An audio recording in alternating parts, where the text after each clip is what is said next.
Hi, everyone, and welcome to another episode of Version 1, a podcast where interesting people come to talk about their creative processes, imposter syndrome, inspiration, failures along the way, and much more. I'm your host, Waverly, and we're at my friend's basement podcast studio in Brooklyn. Please follow the show on Instagram at Version 1 Podcast and subscribe to our Substack, version1podcast.substack.com. You can also find me on buymeacoffee.com/Waverly Colville, and you can listen to this episode normally or head over to YouTube to watch the video version and leave a nice review. All right, everybody. For this week's episode, I am here with Katie Scarlett. Katie, welcome to the show. Hi, thanks so much for having me. Of course. Can we just start off with having you introduce yourself? Yeah, so I'm Katie Scarlett. I'm an illustrator based in Brooklyn, New York, and I primarily work with a digital format and animation, and I draw like colorful, whimsical streetscape and interior spaces and more.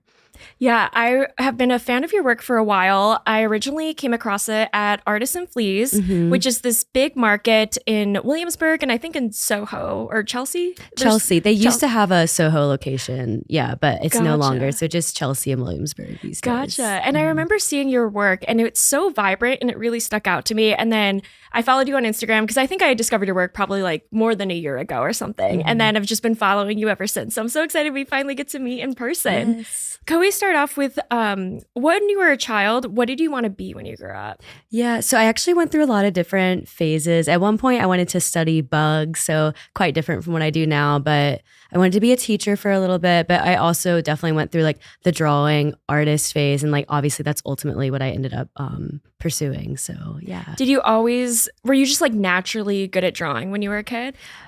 So I always enjoyed drawing, but sometimes I've always struggled to draw people and like figures. So I never really thought of myself as an illustrator until later on in life because I originally studied graphic design. Like I always loved doing like artistic things, but for some reason I feel like it was in my head that if you can't draw people, then you aren't good at drawing. And so I have a design background. That's what I studied. I worked at an agency for a while. And it wasn't until actually like COVID hit, I had been really wanting to explore drawing. And so bought an iPad and really fell in love with drawing interior spaces. And I'd always enjoyed perspective drawing. And that was something I did back in high school with some exercises with like drawing rooms in different shapes, like from different angles in a space. And so I was really able to like have time to push that further when I had extra time during COVID. And so that's kind of how I built this to what it is today. Well, awesome. It's so funny when you were saying how you thought since you couldn't draw people, you didn't think of yourself as an artist. I have a similar story where for some reason when I was a kid, and mind you, I can't really draw like period. Like I'm just not that good at drawing. But when I was a kid, I got it in my head. I don't know if somebody told me or I heard it somewhere that because I can't really draw, I wasn't creative. Like for some reason, like as if that's the only definition. Yeah. I feel like that must be like a common thing because I totally know that feeling. Yeah. When did you decide to take graphic design and drawing seriously and to turn it into a career?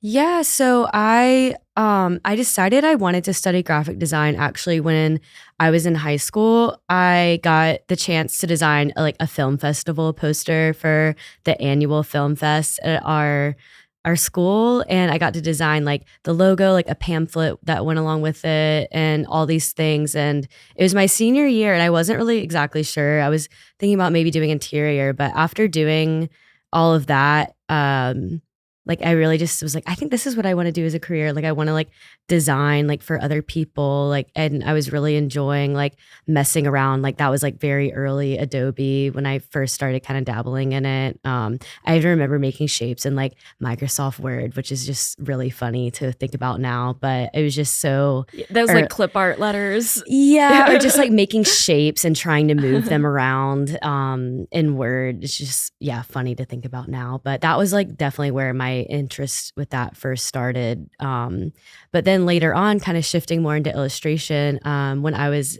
a senior in college, I took an animation class and it was an elective. Like we had to take several just 2D electives to go on with the design major. And I had some friends taking a 2D animation class and I was like, well, I'll just take this because my friends are taking it and the teacher was cool. And so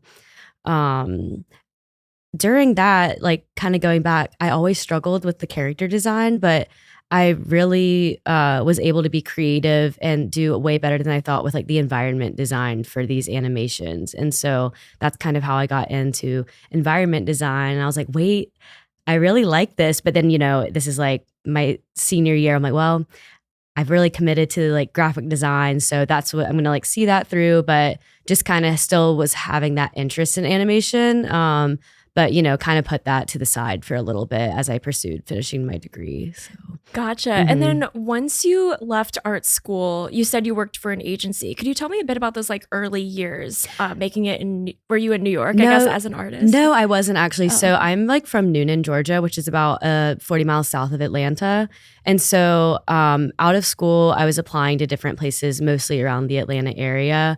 And so I was cold emailing a bunch of agencies because I knew I really wanted to do branding work rather than in-house was really what I was hoping for. So I could do like brand design, logo design, work with like different companies rather than working for one company and only having limited color palettes and things like that. So I landed a job at this place called Treebird Branding. And it was a really great for my early years. It was a small team of all predominantly women. And my boss was a woman also. And like, I feel like she actually taught me a lot. Her name's JC about like how to be an entrepreneur. And so it was kind of interesting, like learning like business things from her, but also just like learning to work on a team and like using my design knowledge like for real world branding and things. So I did that for about 4 years before going full time as an illustrator. That's awesome. What were some of those really early career lessons that you learned during that time that you've taken with you to today? That's a good question. I might need to come back to that one. Totally. No worries. So you're working full time. And then when did you decide you were ready to launch your brand and do that full time? Because it's scary to leave a full time job. Yes, definitely. Something like to something less stable. So I had gotten to the point where I felt like I wasn't fully committed to like either illustration or my job, and they were kind of both interfering with the other. And once I really started actually doing the art markets and seeing how lucrative that could be, because I really had no idea that there was like as much money to be made in that as I would have thought.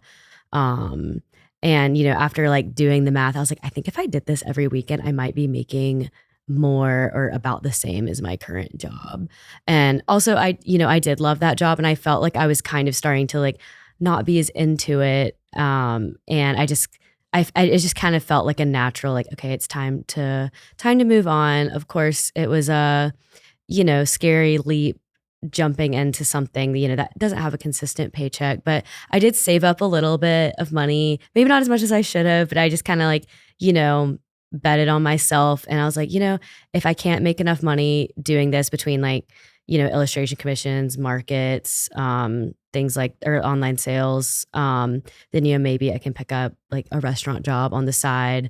But I definitely wanted the illustration to be my main creative focus so I could put my creative energy into just my illustration work.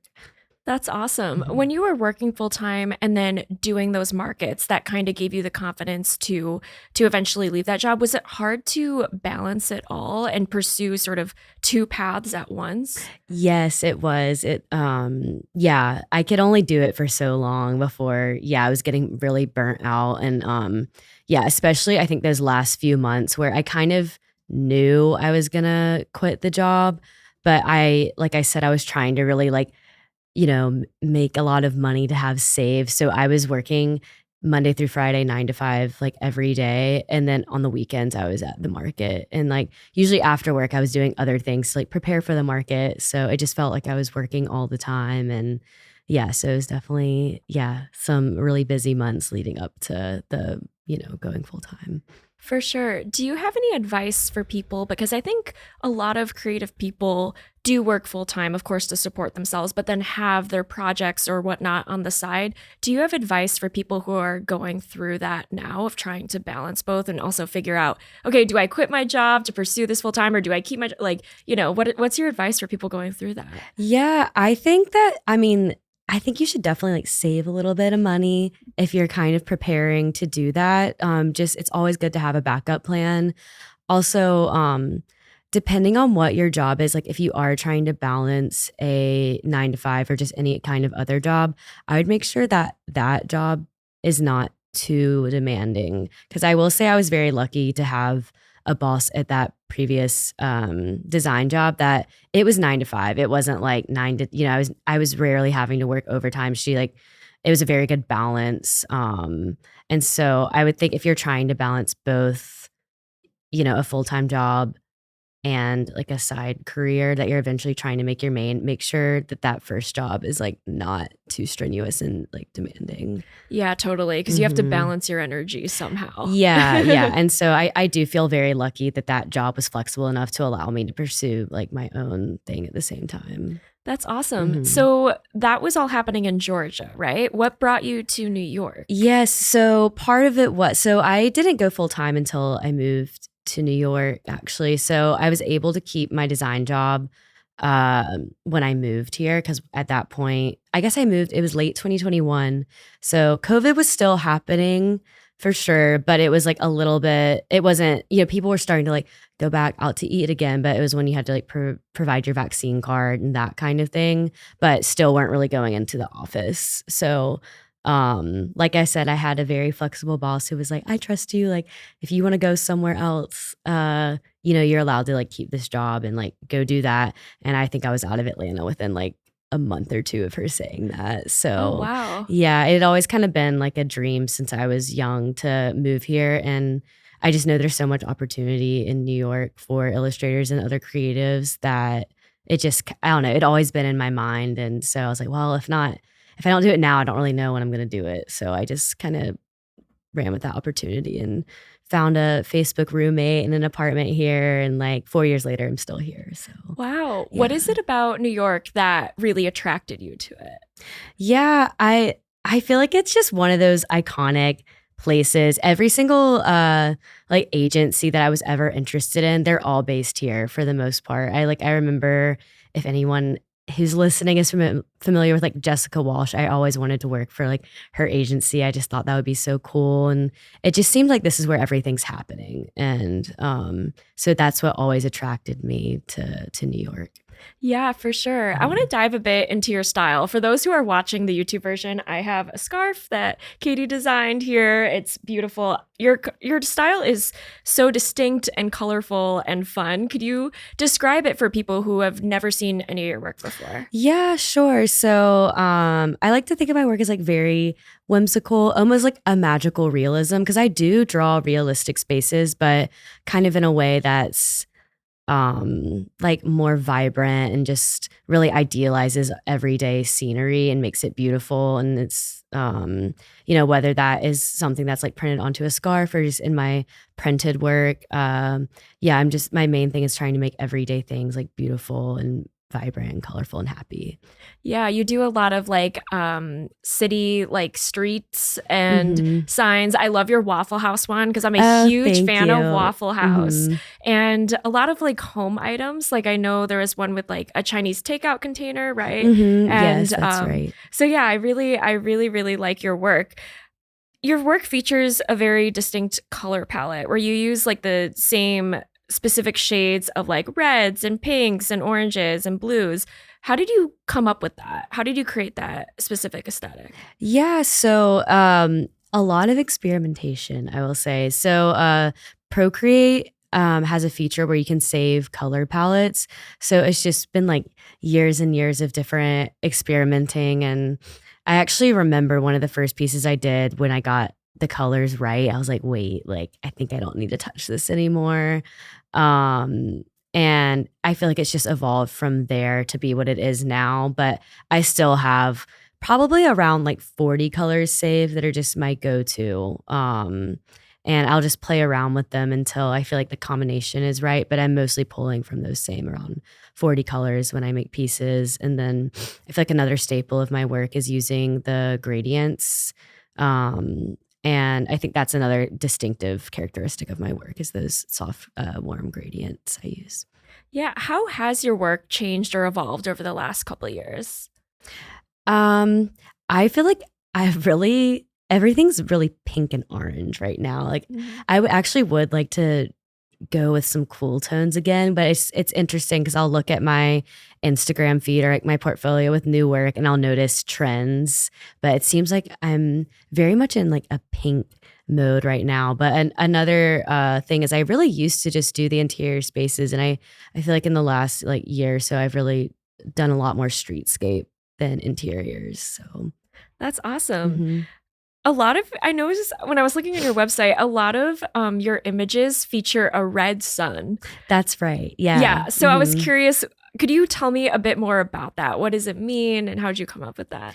Yeah, so that's actually something that's very popular in like more retro Japanese illustration styles. So I've adapted that to my own work just because I was such a fan, and I almost think at this point my pieces feel almost incomplete without like the red sun in it. And it's kind of funny too, like some people call it a moon, which I think is really cool. So it's just like open to really anyone's interpretation.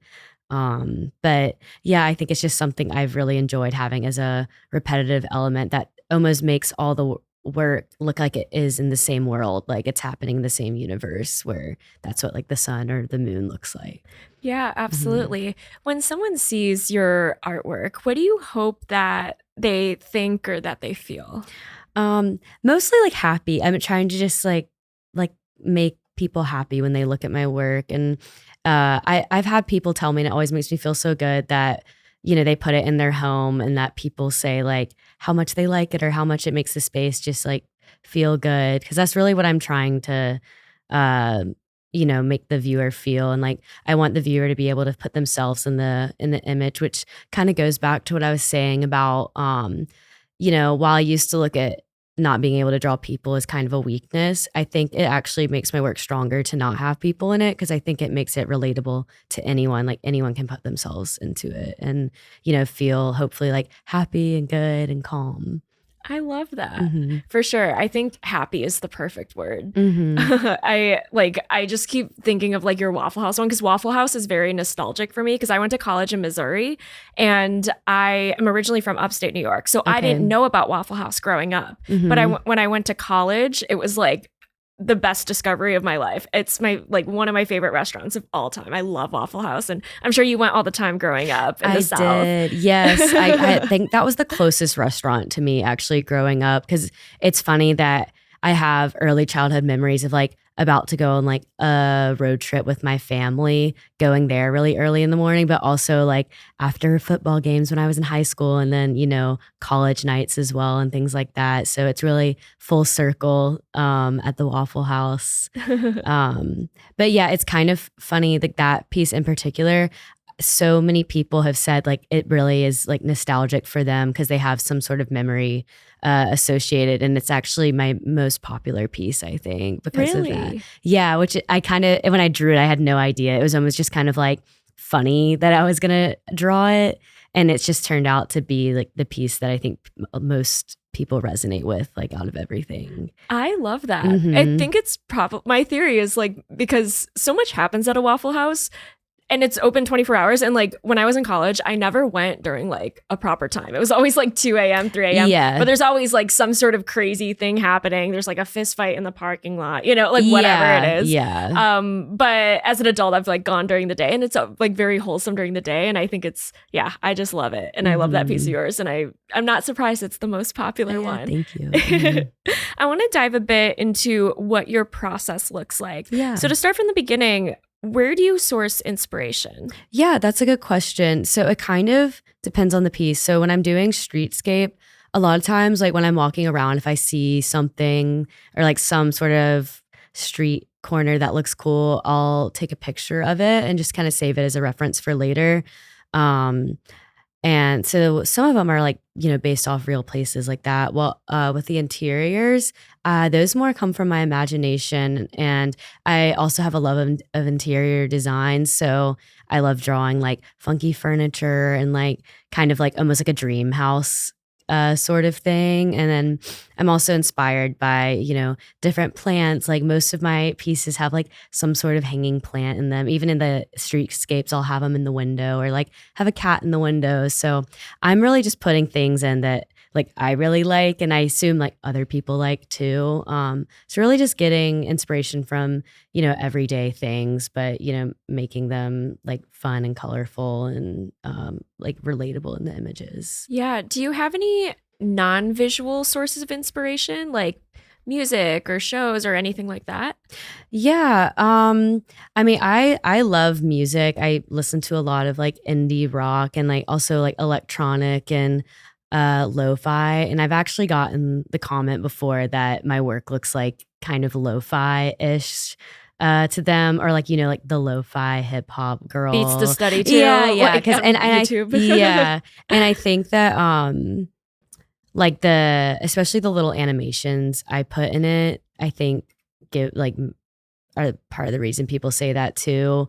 But I'm also like inspired by TV shows and animation, kind of going back to what I said earlier about how I realized I like to do these kind of scenes when I took animation classes. So even stuff like BoJack, I think just some of those really fun, colorful scenes inspire me when it comes to making my work. Are you a Studio Ghibli fan? I am, yes, yes. Because you mentioned like Japanese influence with the Red Sun, so I was like wondering if Studio yeah, Ghibli yeah, also. those are so beautiful. Mm-hmm, Yeah, I mm-hmm. love Spirited Away. That's like one of my favorite movies. Yes, definitely. All the food like in those movies is so like, yeah, it's so good. So good. Mm-hmm. And then once you are inspired by something that you see or hear, what is your process actually like putting pen to paper? Yeah, so I primarily work digitally. So I'll start with the sketch on my iPad. So there's like a lot of different brushes you can use. So there's like a sketch one that really just mimics a pencil. So I'll usually do that to kind of get proportions right and, make sure everything looks correct and is positioned the way I want before I start going into detail. And then from there, I'll do the black overline. The only brush I really use is the monoline in Procreate. It's just black pen, so I'll go over with that. And then it comes in the color. So sometimes the coloring is one of my favorite parts, can also be the most challenging, just getting those colors exactly right. And there will be pieces where I'll get them right like immediately. Other times I'm sitting on the piece for weeks, just tweaking it. And, I'll know when it's right when I see it, but sometimes it just takes, several different combinations to really get it perfect. And then once I've colored it in, usually I'll add the animated elements. And I typically do that in Photoshop. Oh, cool. Mm-hmm. Do you have a favorite part of the process? Probably the colors. Probably picking the colors. Mm-hmm. Oh, cool. That or the sketching. I think the part I dislike the most is probably the overline, because it's like I'm almost having to draw it twice, and I'm like, all right, like let's just get this part done so I can start coloring it. But I think the fun part about the sketching is really just seeing how it's going to come together and like making those like changes and sometimes unexpected things that I didn't plan. I'll get to draw it in that part of the process. So. That's so interesting you say coloring. My boyfriend's also a graphic designer, and the coloring is his least favorite part. Oh, yeah. Yeah. Well, it can be frustrating at times. So Yeah. I imagine maybe that's why. Yeah. Yeah, I think so. I'm not really sure why, but yeah. Do you ever hit any sort of like creative roadblocks, or just like, oh, I don't know what to do? Like, do you have any like moments where I guess don't know what to do? Yeah, definitely. I feel like I'm kind of in one right now. So yeah, that does happen where like even at my current state, I have a lot. I feel like my iPad is an unfinished drawing graveyard right now, because sometimes it's hard to finish things. But it is nice like having my older pieces to rely on in times like these where maybe I'm not feeling like the most creative, or I just can't, I'm not like liking the work as much and things like that. So it definitely happens, but I know like this has happened to me in the past, and I know it's, just it's temporary. And I try to not force it too. Like I don't, and unless it's like something someone's hiring me to do, I tend to not just like force myself to draw if I'm not feeling it. So that's kind of how I deal with it, and like working on other things, like other creative things that aren't necessarily like my illustration. So yeah. Yeah. What helps get you out of a rut? Like, what do you actually do to kind of like get those creative juices flowing again? Yeah, I think traveling can be a really big source of inspiration, just like being around new scenery. Because that is something I do when I go new places. I a lot of times will draw them.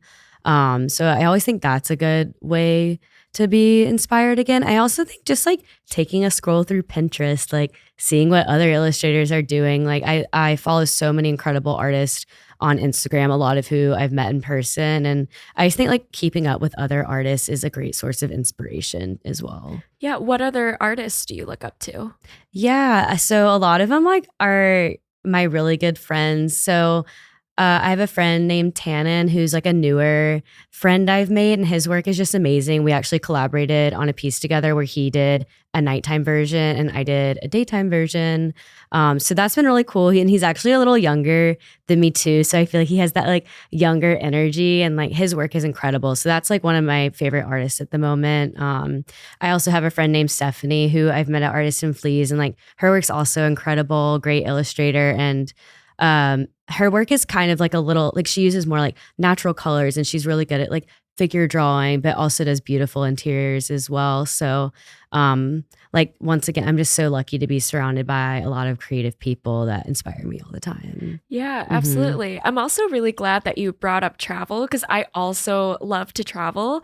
Where are places in the world that you've found to be most inspiring to you? Yes. So lately I just took the most incredible trip to Morocco earlier this year. I love Morocco. Yeah, it was like unlike anywhere else I've ever been. It's so colorful. It is. Mhm. And I was lucky enough to also be able to go to the Sahara Desert and just out it was just so amazing, just like endless endless sand, like the contrast of like the orange sand with like the blue sky and just the vastness of it all, as well as like the cities being so vibrant and colorful and like so many details just going on and so much beautiful tile. Like the interiors there are just gorgeous. So that was definitely one of my top picks as far as like an inspiring place I've gone recently. Oh, I love that. Yeah, Hmm. Morocco is incredible. I just think I want to do more traveling throughout like the Middle East. And I think Morocco is just so beautiful and colorful and just incredible. Yeah. Yeah, it made me want to as well. Uh-huh. And then you also said earlier that to help get you out of a rut, you do other creative things. What are some of those other creative interests that you have? Yeah, so I really like photography. I actually got a camera recently. After like I used to do photography more in high school, and it was something I just hadn't picked up in a while. And I actually brought my camera on that trip and was having so much fun. What camera is it? It's a Canon I just got off Facebook Market. I I love honestly that. don't know the exact model of it, but I mean, it's like a DSLR. Like the lens comes off, like it takes nice crispy pictures. And I almost found myself capturing like little videos and little moments that are kind of similar to what I illustrate and what I'm drawn towards. So I've had a lot of fun with that lately. Oh, I love that. That's Hmm. I have a similar story where I did a little bit of photography in high school, and then I came back to it as an adult, and I've been loving it. Hmm. It's hard to like I'm trying to like do it semi-professionally, but it's like hard to like make that transition, you know? Yeah, definitely, definitely. I that's something I was like, should I start an Instagram for photography? But I'm like, okay, I need to just let this be for fun because I I feel like I'm like, let me monetize this. I'm like, no, let me just enjoy this and like it be no pressure and be for myself. So Yeah. Has yeah. been learning more about photography changed your illustration work or influenced it in any way? Um I would say like probably a little bit because I use those as references. It's like a good like way to capture things in the moment, having a nice camera. I also feel like by having, obviously we all carry phones around that have cameras with us all the time, but I think when you're actually carrying a camera around with you, it makes you more intentional about the photos you're taking. So I think I've just been able to capture like more interesting inspiration by having my camera with me more often. Yeah, I love that. I think I totally agree because sometimes, yeah, your phone has like a pretty good camera on it, but sometimes you're not really like in the mindset to go take photos when you only have your phone, you know? Yeah, But when you have a exactly. camera, you're like forced to really prioritize it because that's its only function. Mm-hmm. And so, yeah, it's helped definitely my eye, just like carrying around I have a Fujifilm, or I also have a Canon as well. And just throwing it in my bag. And if I see something interesting, instead of pulling out my phone, pulling out the camera, it helps you kind of like shift into a different mindset, I think. Yeah, exactly. And they turn out, the pictures on a camera turn out so much better too than your phone. Yeah, for sure. So once you have made your drawing, you finalize the color, you're happy with it. Where, I guess, in what forms does your art live? Yeah, so I usually, the first thing I'll do, I'll post it to Instagram. Then depending on the response or just how I feel about the piece, usually I'll like print it out and I'll take it to markets with me and like put it online. And then I'll add it to my online portfolio, which is like another place my work lives online. So Gotcha. And you mostly make like what sorts of things? Like I know like you have like posters. I have your beautiful scarf here, but what other things do you make? Yeah, so I've done I've experimented a lot with different forms of the work. So I primarily am doing prints and stickers at the moment. I find that those like translate the best. I have done sweatshirts in the past. I've done the scarves. Like I actually collaborated with a puzzle company once and like did a puzzle, which was so much fun. But definitely right now I'm focused on prints and stickers. Cause it's also nice cause I, in the last year I invested in like having my own printers. And I just I just got a separate studio space as well. So sometimes it's just like my little print lab basically is what I do there. So definitely a focus on printed material. Yeah. Yeah. Do you have a favorite way to see your art live? Like a favorite form that it comes in? If that makes sense? Yeah. I think the prints are my favorite. Yeah. Yeah. And I also love seeing them digitally just because they have the animations. I think that really brings them to life. So probably digitally is actually my favorite because I think just having the animation just really adds that little extra something to make it unique. Yeah, for sure. Are there certain times, or excuse me, are there certain times of the day or of the year or seasons or whatever that you feel most inspired and productive? Yeah, I would say that I almost feel like I'm most productive in the fall. I don't really know why that is. It's like that back to school energy. Yeah, exactly. And then I feel like this summer, summers are always so busy and sometimes it's hard to like find that time to really just like sit down and like lock into a drawing and, you know, work for hours on end. Whereas I feel like I find myself in the fall like having more time and like the weather's like not so hot anymore and I just feel very calm during that time. So I'd say that's probably like when I'm feeling most inspired. Yeah. And if you're doing a lot of art markets, I imagine like it's most busy probably during the summer, right? So do things like calm down in the falls and you're allowed to work a little bit more? Yes. So I would say the summer and then Christmas time are like the most busy. So yeah, things get a little calmer, I'd say in the fall. And then also January, February, things are pretty calm too. So that is a good time to work, but it's just, it gets very cold and dark here. So it's not the most inspiring per se, but, that's why I think like fall is probably that best time for me. What do you find most enjoyable about selling your work at these various markets throughout New York? Yeah, I think I love getting to like interact with people who see my work for the first time. Of course, I like see my work every day and like it's just nice to see like the joy it seems to bring people and like even you know, whether it's someone that like lives in New York and they're like, oh, like this reminds me of like my home where I love, like that's really cool. But also obviously we have like a ton of tourists that come through and want to visit and it's cool like seeing them take take away something special from my work and it be like their fun souvenir that they like are excited to hang up when they get home. So yeah, is it cool to think about like, wow, my work is in, you know, living rooms across the country, maybe even across the world? Yeah, it is really cool. Yeah, I actually like this was so random, but someone once messaged me about a piece and they were like wanting to hang up pieces of mine in their Airbnb in Brazil. I was like, that's pretty sick just to like think about my work being in a country I've never been to, you That's so know. cool. You should go stay there. You should I book their should. Airbnb. Yeah.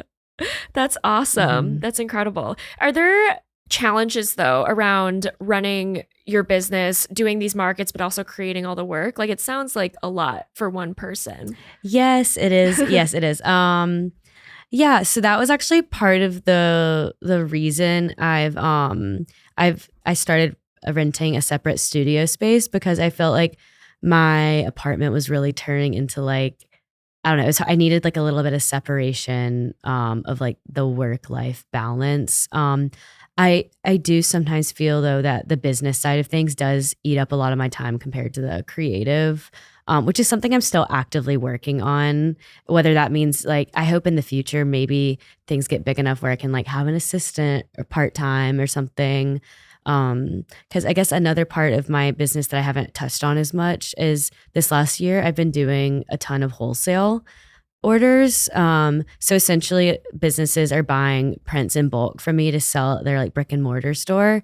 So it's been like a great other source of income, but I do feel like I'm constantly just like running the printer all the time and like packing orders, which is a great problem to have. Does take a lot of my time. So, Yeah, mhm. absolutely. What would you say is the biggest challenge that you've had to face through running your business? Yeah, that's a good question. I think like the structure and time management, because before, up until yeah, like 2 years ago, I had so much structure with my job, and now it's like, all right, it's left up to me.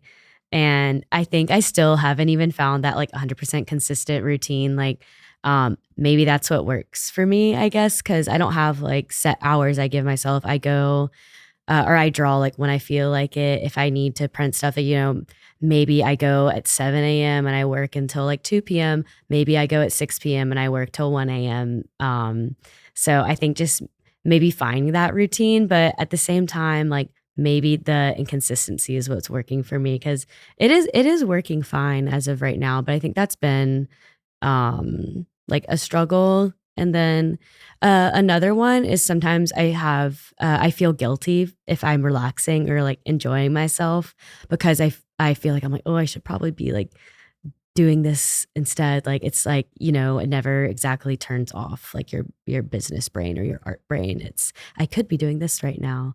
So that can be a struggle as well. Yeah, I bet it's really hard. Like, I also work for myself as like a Mhm. freelancer, and it is really hard to create those boundaries because when you're working Yeah. a traditional corporate job, they're kind of built in, but Exactly. So not when you you're get working for it. Yeah. yourself. Yeah, it could be Mhm. really hard. Do you have any advice for people, aka me, who also like struggles with that? And how do you find that balance and make sure you are taking care of yourself and you're not burning out?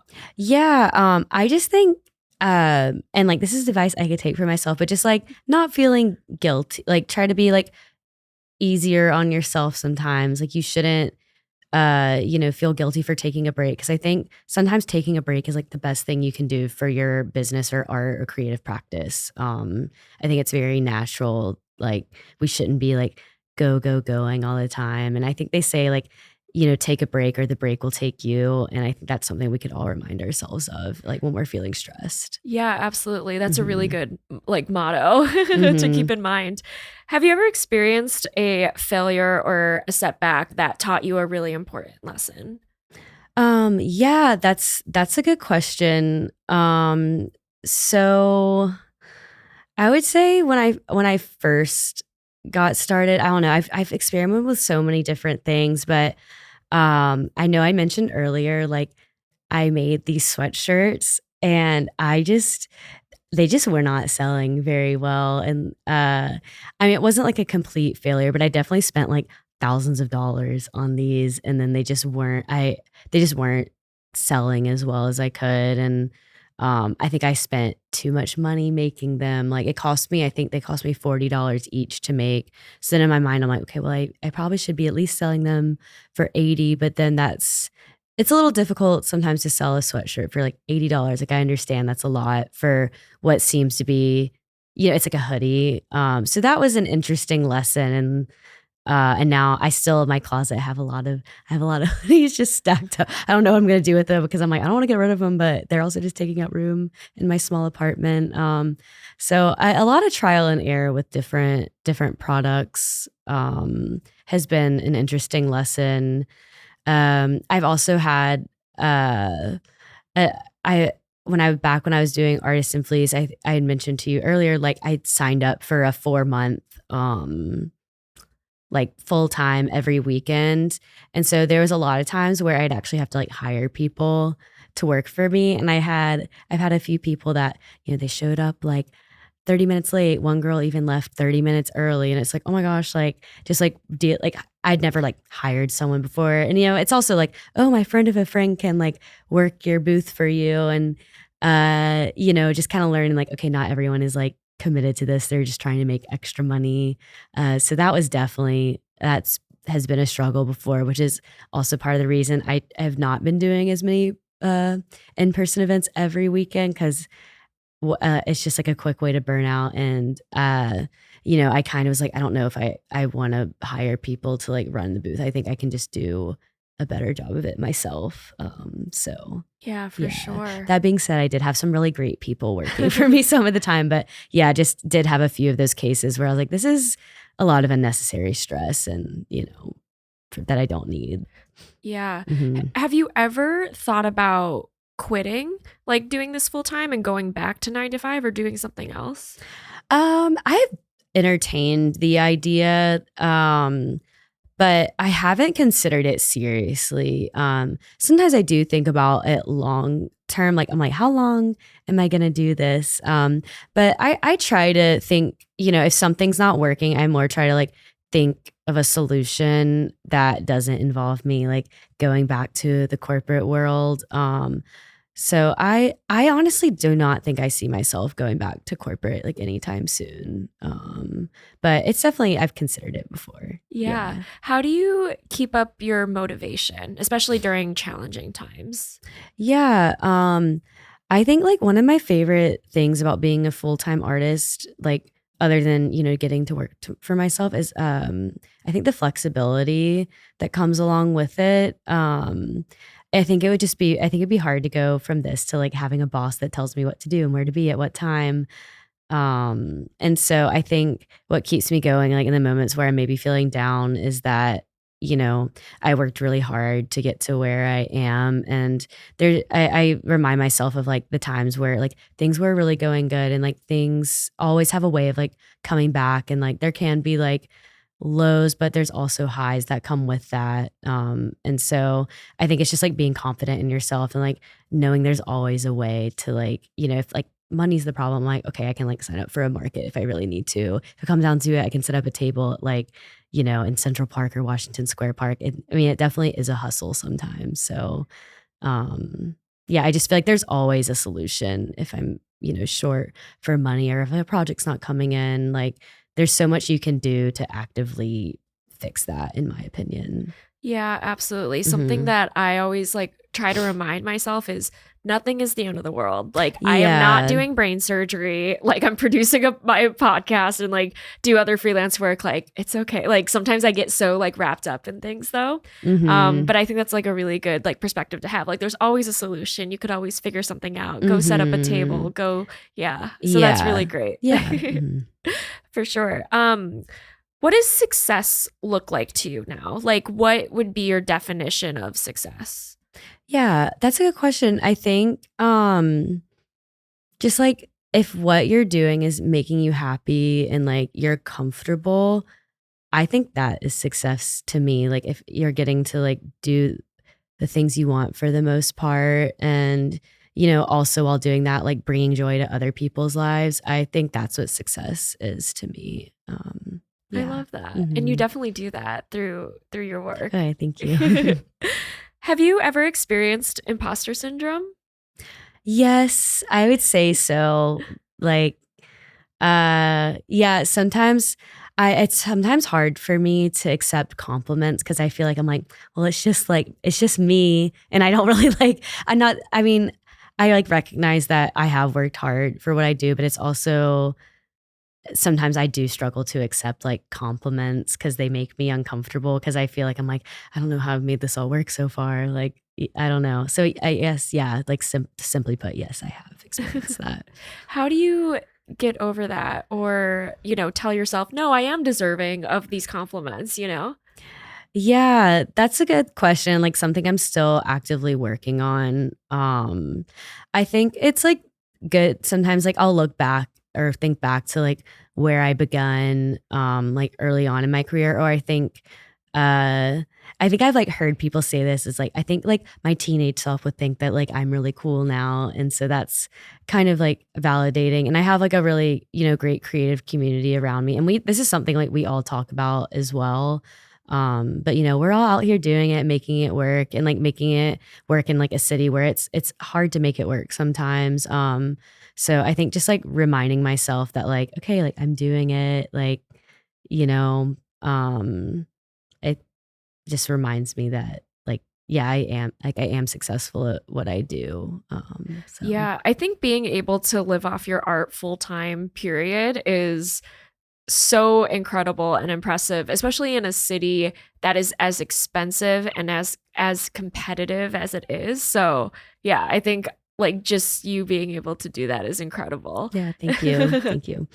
What are some self-care things that you do for yourself when you are feeling maybe like overwhelmed or burnt out, or just maybe not feeling confident or anything like that? Yeah. I'll like going back to like my other love is like the main thing that if I'm not investing into my business, it's I'm investing into like traveling.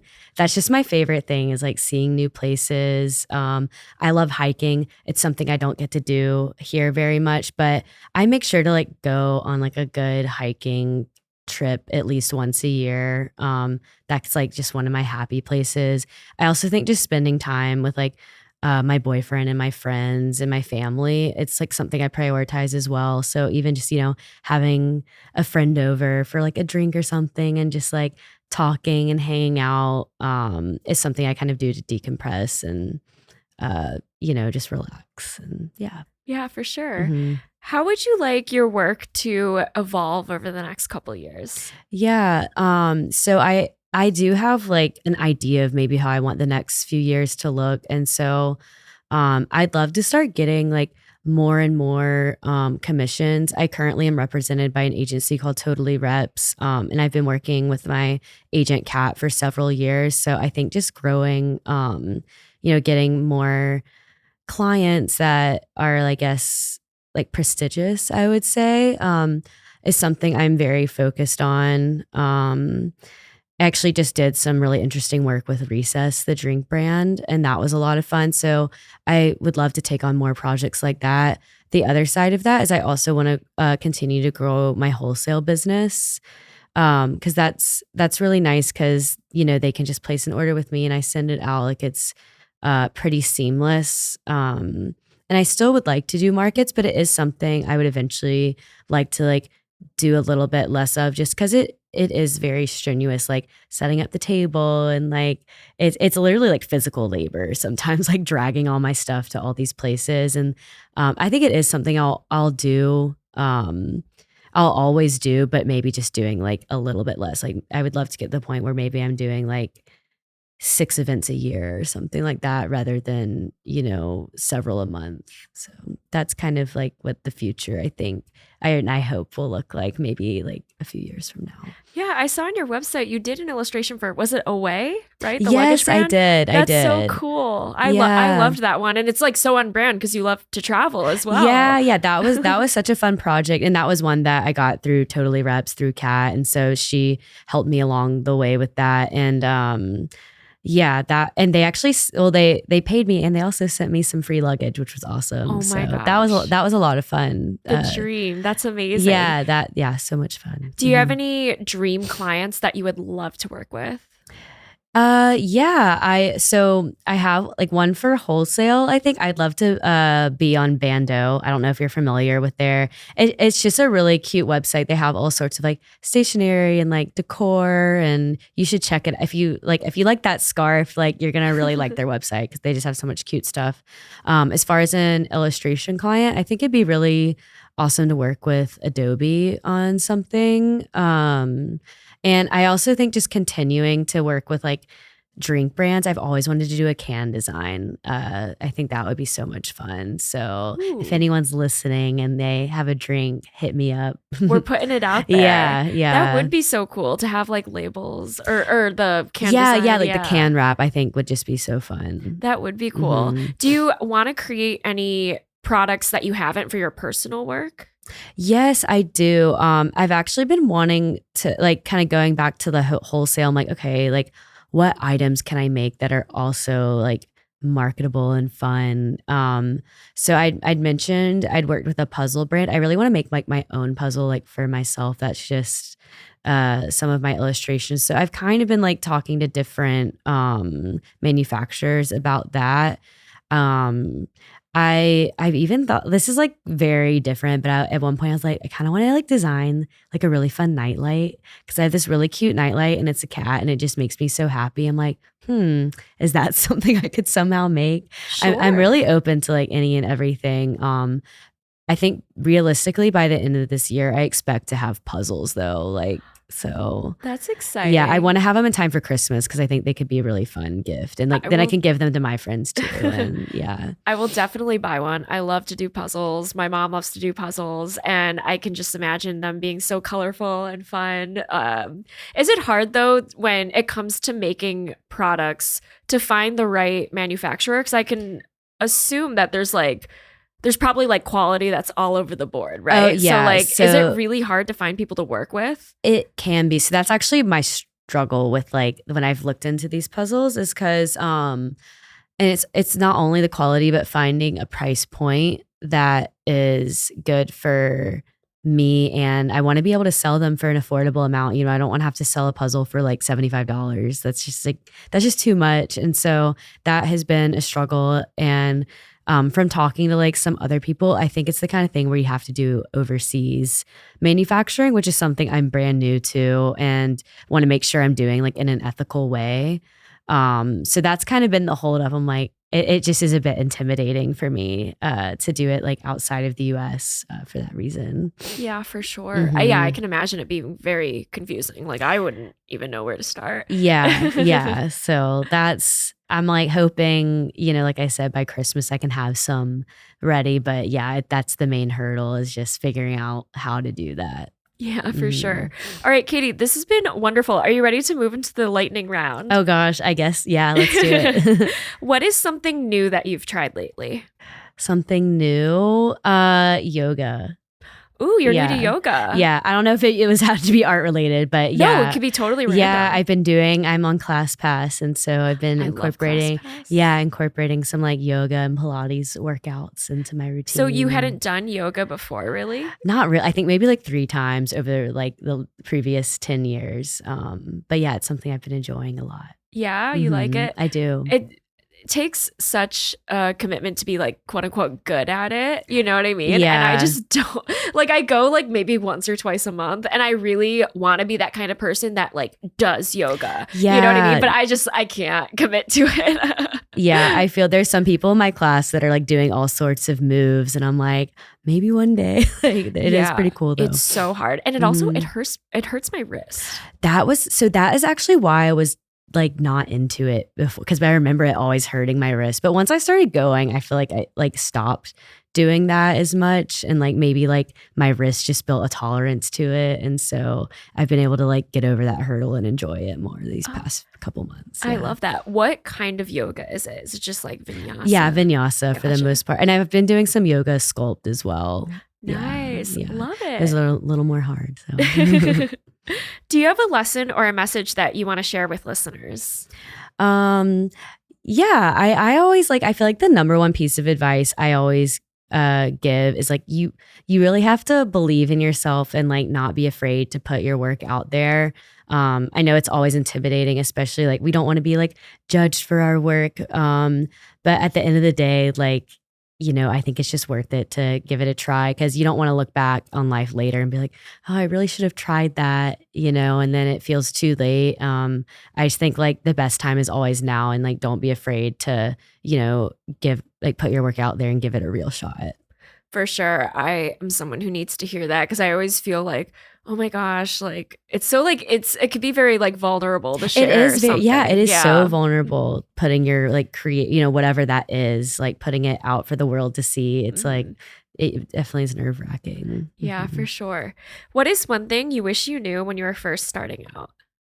How I feel like taxes, like they're so hard, and putting that money aside, like doing the quarterly taxes. This might not be the most fun answer, but no, it's so real though. Yeah, because I remember the first year I did this, I think I owed like $8,000 in taxes at the end of the year, and I was so that was alarming. And so I'd suggest, hire an accountant, hire a financial advisor. Like, it's worth it. It's not fun, but you'll be glad you did. So you don't have to be like me and have a random $8,000 bill at the end of the year you weren't expecting. So I couldn't echo that hard enough because taxes are so confusing, and I am just starting to learn about them because I'm like kind of new to the freelance game. Yeah. And I'm also new to like writing things off. And in my head, I'm like, not that like, this is so unrealistic, but I'm like, oh my God, what if I like write off a cup of coffee I'm not supposed to, and then I go to jail for tax fraud? Like, you know what I mean? Like in your head, you go crazy, and it's so confusing. And I don't have a good system. Do you have a good system? Do you have advice for people like me who are just starting out? Yeah. So I actually, to keep things organized, so it's not technically a business credit card, but it is a credit card I only use for business expenses. So whenever, I'm buying, let's say like paper, or I'm buying like a plane ticket because I'm traveling for a market, it's all going to go on that credit card, because that way, like I try to do like my monthly expenses every month, and like I write everything down, and I mostly just use that statement as a reference point. So I know that's been really helpful for me. And like, I just write it all like in Excel for the most part. I know like some people do like QuickBooks and like things like that. I don't do that. Like, maybe that would be good, but so far this has been working for me. Just having the separate credit card and like the Excel document has kept me pretty organized. I love that. I'm also in an Excel document because I was doing research on like things like QuickBooks, and there's like a million variations of that out there. And I got so overwhelmed that I was like, oh, fuck it. It's staying in Excel. Yeah. And the confusing thing with me is this year I started my LLC officially, but last year I was just like individual, a sole proprietor. Yeah. And then this year, halfway through the year, I started an LLC, and now like everything's jumbled because like half the stuff's on my personal card from the first half of the year. Yeah. Half the stuff is like in my LLC. And so I feel bad for my accountant next year, but that's why we pay him the big bucks to sort all that out. Exactly. I'm just going to throw everything at him and he'll figure it out. Yeah. That reminds me, like when I moved from Georgia to New York, it was like, I guess it was in October, and that was really confusing, like having some stuff Georgia and like other New York, and it was a mess. They got to make the shit easier. Yeah, for real. Like, I shouldn't need a master's degree to figure this out. I don't have a master's degree, but like, you know what I mean? Like, no, it's like, I feel like it's confusing for no reason, but yeah. And the quarterly taxes thing is so confusing also. But I thought, this is a long story, but like last year I like worked full time for part of the year. So I actually didn't end up having to do quarterly taxes this year randomly because of like the way the numbers shook out. But I was like freaking out about whatever. It's so much. Yeah. It's so hard. But anyway, Katie, this has been wonderful. Please tell everybody where they can find you, where they can check out your art, buy all of it, support you, etc. All the things. Yeah. So my website is bykatiescarlett.com. You can find me on Instagram. It's at katie.scarlett, SCARLETT. It's the best place to see my work. And yeah, thanks so much, Waverly, for having me. It's been a pleasure talking with you. Of course. Thank you so much, Katie. Yeah.